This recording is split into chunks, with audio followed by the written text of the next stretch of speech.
You gotta just keep true to yourself and keep believing that you're making a difference and that your music and your talent is something special.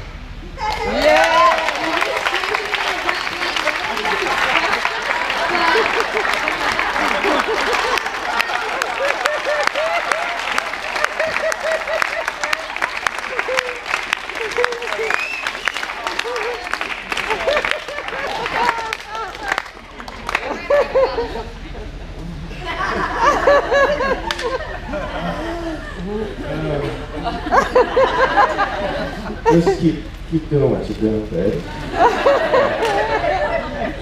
Just so you know when, I don't know, when, you started spitting that verses, little young came in here, I was smiling and clapping, Just gotta do it, We just gotta do it. Not talk about it, just do it. My story is kind of interesting just with that question. Like I signed a big record deal pretty young. I was like, my senior year of high school, I was kind of flying around the country and meeting all these big cats in their big offices and their big buildings, and we want to sign you, and we think you could be like this. I went every guy, we think you could be like this.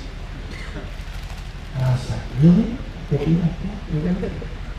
And right when I got out of high school, I signed this deal with this big major label and had a bunch of producers come in and tell me how they think I should sound and all this stuff. And, I think just being such a young kid, 17, 18, I was just like, okay, that they seem like they know what's right, and I just kind of fell into it.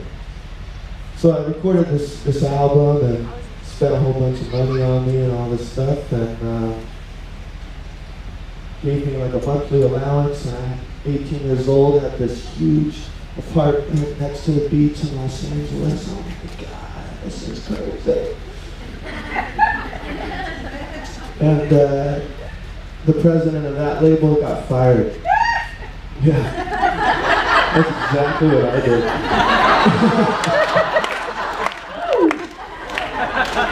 So everything got kind of put on hold. That record got shelved, and then a new president came in.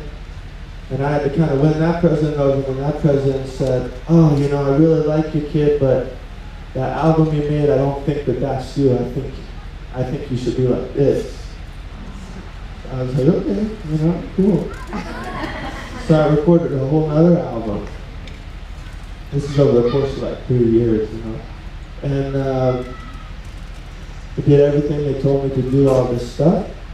And then at the end of that record, that big president of that record label, they ended up dropping me from the label after like 3.5 years, 4 years. And I was so freaking happy. Oh my God, when I got dropped, I was so happy because for 3 or 4 years, I had all these people telling me how I should sound and what I should look like and who I should be and all this stuff.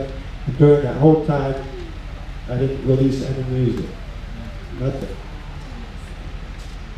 And right when we got dropped, I had a friend of mine, a guy who just played percussion, kind of mellow. We recorded this little album. Didn't have a lot of money by that time, We just went to this friend of a friend of a friend's room in his house, studio kind of vibe. Recorded this album. And at that point, I was so burnt out on getting that hit song. People should tell me how to sound like this. I just, let's just make music that we love, And that was when, I started getting a little successful, and I could start saving some money, and I could put food on the table. It was only when I was being myself was I really able to live my life comfortably.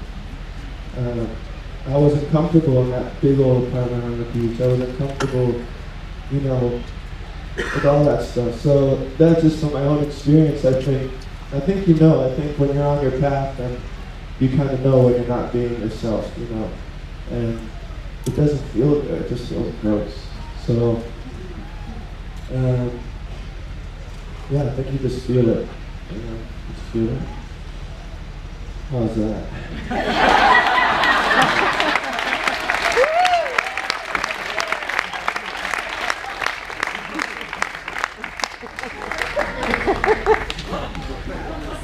I went with like, how old are you? I'm 11. Yeah, when I was 11, I was like, Saved by the Bell, you know that show, Saved by the Bell? Frosted Flakes, soccer practice. Anyway, this is the hope right here, you know? This is the hope right here, Thomas.